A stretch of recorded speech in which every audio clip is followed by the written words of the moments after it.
Mom and Dad took us over there. We went over and we went fishing.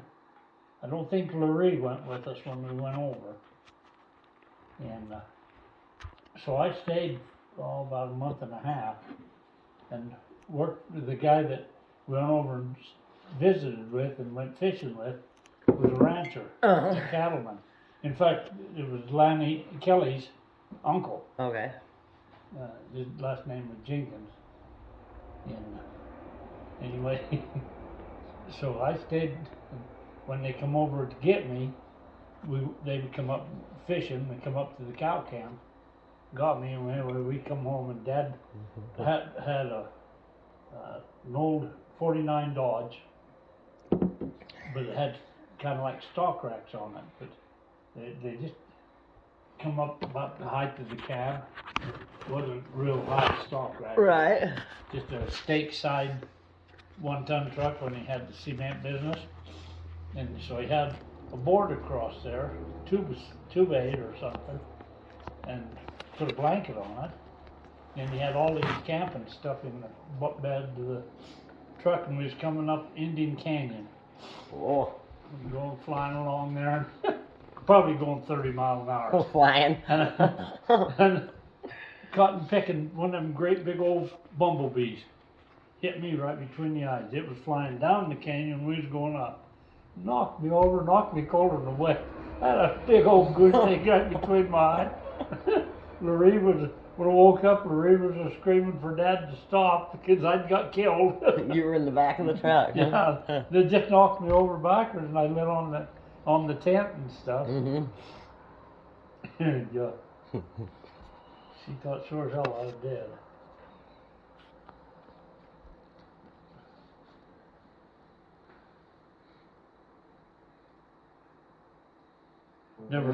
Never stopped me from riding up there and standing behind the cab of that truck. The place we went.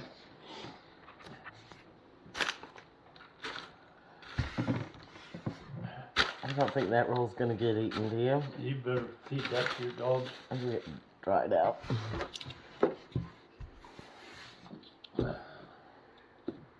They wasn't very busy out there at night. There was only me and one other vehicle there picking up takeout. Really? Well, last night was the same way too. Oh, was that where you had dinner last night too? Yeah, we got them pastrami sandwiches. Uh-huh.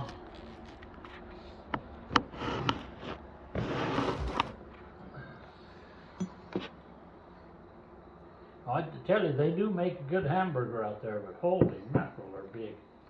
Well, even that pastrami burger, I ended up feeding a third of the hamburger to the dogs, and I ate the pastrami. Uh-huh.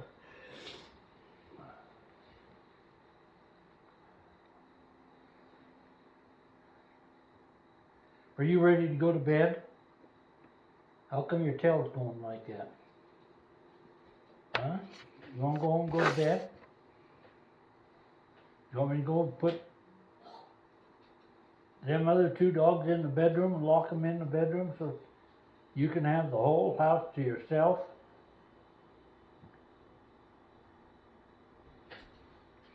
Boy, that's a circus down there once in a while. With all them chihuahuas. Them 3 chihuahuas and that cotton picking cat she's got that thinks it's a dog. Uh-huh. It'll just strut past these dogs and try to pick a fight. Does Gracie fight with it? Yeah, she don't strut in front of Gracie too much, but that little brown dog, Brookie, the old one, she's always beating up on Brookie. Then I can put them on the bed and lay them side by side and they sleep together. Oh, really? Yeah.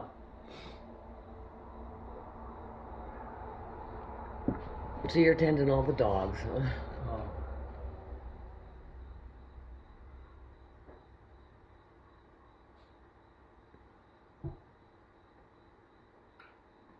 It's such a catastrophe when she loses that last dog. She cried for a week over that dog. The one that she put to sleep? Yeah. Mm-hmm. Which dog's that? Hmm? When they first moved up here, or maybe just Yeah. right before they moved up here. No, it was when they first moved up here. Yeah. They lived She had a Chihuahua that Chihuahua. was old and needed to be put down. Wade buried her on the hill someplace. I don't know. Well, dogs just don't have a very long lifespan. Nope, it seems like we go through quite a few of them in our lifetime. Mm-hmm. I've been trying to treasure all my moments with Vienna, you know, like when I'm sitting on the couch, I'll make sure I pay attention to her, because she ain't going to be around long. Grace, she's always on. She's either right at the side of me or right in the chair with me. Yeah. I had a dog I called Buster. He was a pit bull and a red border collie cross. God, he was quite a dog, and I had a hard time when he died. Were you young, or when did you have this dog? Huh? When did you have him? Oh, when I was a kid. Yeah. I had him up until I was about 15 years old. Mm-hmm. Yeah, I was probably only 8 or 9 when I got him. That's the dog that attacked my dad for hitting me. Oh. Jumped off the porch and grabbed my dad on his shoulder. Uh-oh. Boy, from then on, if he was in the house, Mom would let the dog stay in the house all the time. Mm-hmm. And if Dad got mad at me, if he put the dog out one door, I was going out the other, because I knew it was butt kicking time. Mm-hmm. Every time you were going to get your butt kicked, the dog went out the door first, huh? Yeah. So I learned when he put Buster outside, I was going out the other door.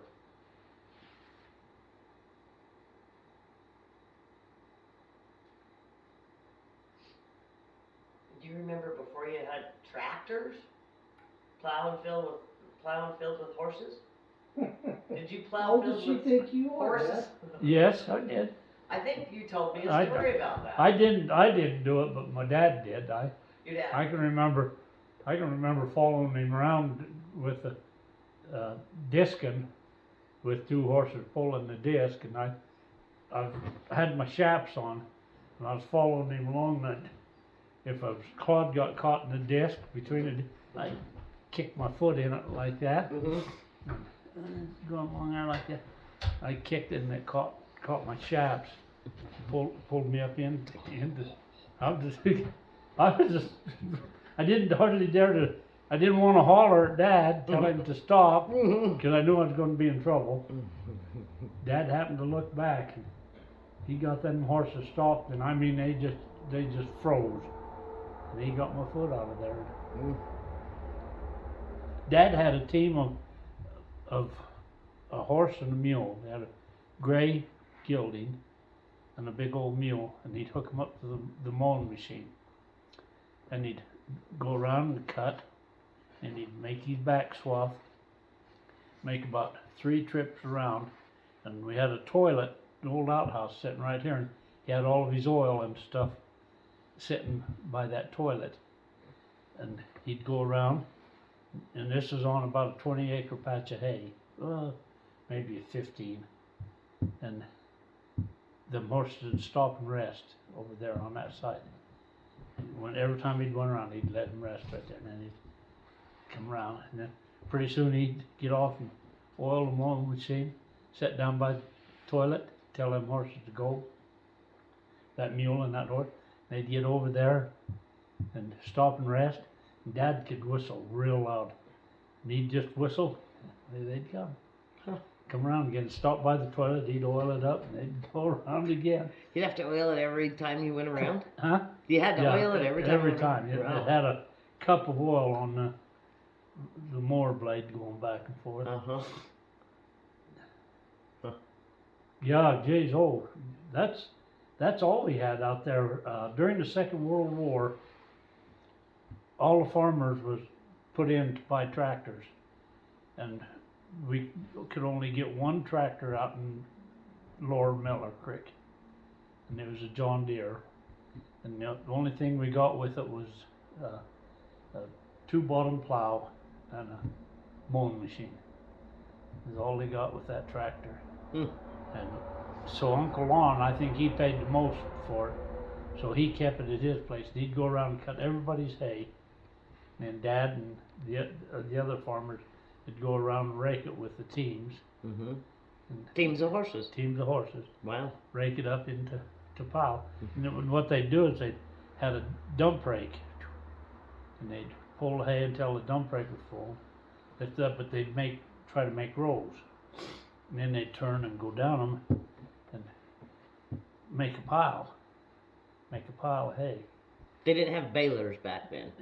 They had we still had sheep, and they got snowed in down by the flat tops, and this was probably in 40. I can remember it really well. So I must have been 4 or 5 years old, maybe 6. Well, I don't think I was in school, but they had a baler up in Gordon Creek, right there. You know where they're putting that new way station in, going right up that canyon. There was a place up there, and they had a baler, and it had a horse that'd go around in a circle and drive this baler, and then they had 4 guys sitting back on the chute, and as that hay had come, they put this piece of metal in there, run the wires through, and then they'd plunge it on back. When it got the size of bale they wanted, then the guy back there would push the wires back out, and the guy on this side would tie them by hand. Oh wow! That To, was the fanciness of a baler. We huh? hauled 4 or 5 loads of hay with a team on wagons from Miller Creek clear up there, and baled that hay, and then we hauled it out to the airport, and they put it on an airplane and hauled it down to our sheep and bombed them. Really? Yeah, I can remember that. Because there was so much snow. Yeah. Huh. No, and it was cold. Dad said there was mornings he'd get up when it was his turn to tend the sheep, and he'd go out to get them off the bed ground, and he'd have to melt snow water, get it hot, and pour underneath them to get them up off the frozen ground. Now that was right after that when he sold. So that had to have been, when did the Second World War end? 45? I don't know. Pearl Harbor got bombed in Bombed in 47, 47? I think. 45, wasn't it? That was 47. Because Dad kept the sheep until after the Second World War. Or was it 42? We bombed Pearl Harbor 42. 42. Yeah. I think it was 45 when the war ended, or 47.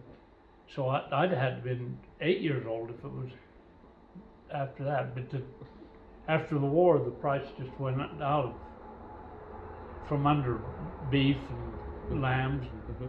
Dad sold his ewes for $2 each.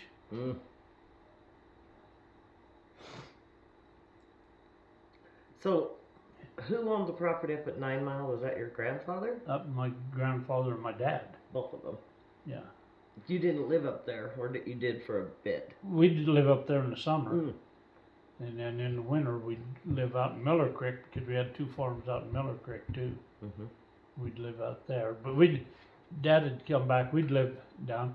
Like, I can't never remember him cutting more than 2 crops of hay. So when it was haying time, we'd always went, because that's when we'd go to the 24th of July rodeo. And the 24th of July rodeo was behind the church house in Wellington, and it didn't even have a fence around it. They had wagons parked there. Wagons? Wagons and old trucks and everything. They stayed there? That No, was part of the no. arena? Oh, they brought him in just Brought for them the in, rodeo. and then people would sit on them, Mm-hmm. and the buck and shoot, and for the bucking horses, and the steer, the cows, whatever the guys rode, and the calf rope and shoot was all of it was the same shoot, and it was, the bucking horses come straight out instead of turning out. Mm-hmm. Girl, they'd run into them wagons, about tip them wagons over.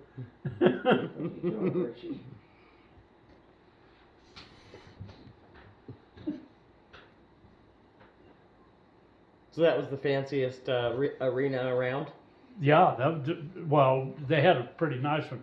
Now, Price's rodeo, we'd go to it too, because Uncle Dick Tidwell, he had a lot of horses, and he'd furnish bucking horses for the rodeo, so we'd get into that rodeo for free. Mm-hmm. And so, but it was up where the college is at. They're about where Dean Collard's office is, right? Well, where the gymnasium is over there. That's where there was a big baseball field, Mm-hmm. and that's where they had the rodeo. Hmm. But then they had, I think, like about 4 chutes that opened sideways, and a calf rope and chute. Mm-hmm. Yeah, we was over there. We'd ride our horses and go with Dick to trail the horses up for the bucking horses. Me and Larry and Alex and Dickie would go with him and ride our horses, so we could ride in the parade. Mm-hmm. Well, one year Larry, for some reason or other, she didn't ride her horse up. She rode up with Mom and Dad and Crystal, Dick's wife, and went up to the rodeo. And then that night after the rodeo, and it was always a 3-day rodeo, it seemed to me like. After the rodeo, we'd all get in this old pickup with my dad, and Mom and Crystal would ride in the back with me and Alex and Dickie and Larry, and Dad and Dick would ride in the front. And I think Shanna was a baby, and they'd have Shanna in the front with them. And we'd wrap blankets around us and sing songs all the way home. Old Buttermilk Sky. Oh, really? Yeah, Good songs, huh? all the way home. But anyway, this one time she didn't ride her horse up, so she didn't get to ride in the parade. And she was sitting in the curb, and they'd start the parade down on the west end of Main Street, go clear down Main Street, and then turn and go straight up to the college. And Larry was sitting in the gutter with Mom and Crystal watching the parade, probably right there in front of the theaters, or either that or right in front of the Silver Dollar, because Dad and Dick was probably in there drinking beer. Yeah. Anyway, the rodeo clown got Larry on his mule with the time. Of course, he come and got with us boys right away as soon as she got up there to the rodeo ground. Mom was so worried somebody had kidnapped her little girl. She was going to kill that clown when she found out that it was him that kidnapped her.